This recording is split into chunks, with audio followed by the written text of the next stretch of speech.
Chapter 15. Now the tax collectors and sinners were all gathering around to hear him.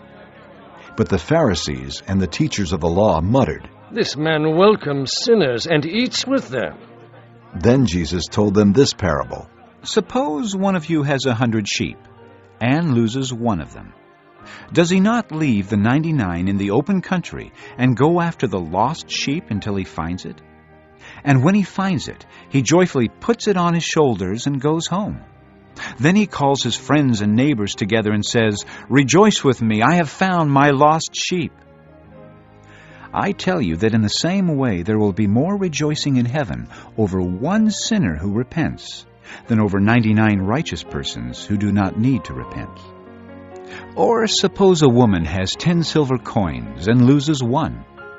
Does she not light a lamp, sweep the house, and search carefully until she finds it? And when she finds it, she calls her friends and neighbors together and says, "Rejoice with me, I have found my lost coin." In the same way, I tell you, there is rejoicing in the presence of the angels of God over one sinner who repents. Jesus continued. There was a man who had 2 sons. The younger one said to his father, "Father, give me my share of the estate." So he divided his property between them. Not long after that, the younger son got together all he had, set off for a distant country, and there squandered his wealth in wild living.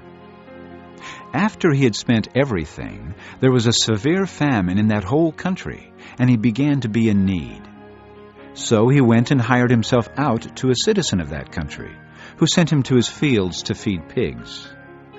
He longed to fill his stomach with the pods that the pigs were eating, but no one gave him anything.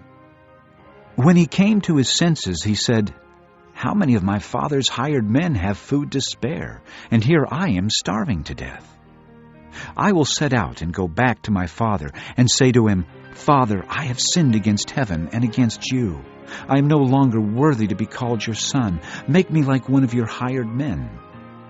So he got up and went to his father. But while he was still a long way off, his father saw him and was filled with compassion for him. He ran to his son, threw his arms around him, and kissed him. The son said to him, 'Father, I have sinned against heaven and against you. I am no longer worthy to be called your son.' But the father said to his servants, 'Quick, bring the best robe and put it on him. Put a ring on his finger and sandals on his feet. Bring the fattened calf and kill it.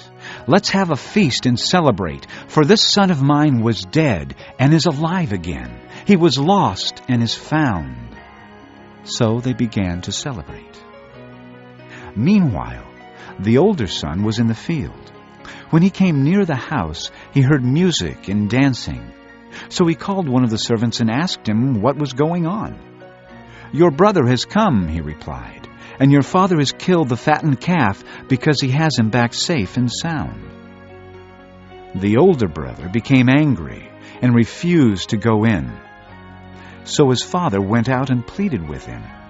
But he answered his father, 'Look, all these years I've been slaving for you and never disobeyed your orders.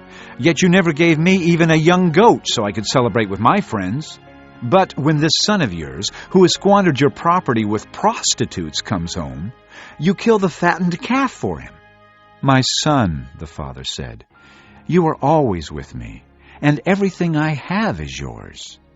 But we had to celebrate and be glad, because this brother of yours was dead and is alive again.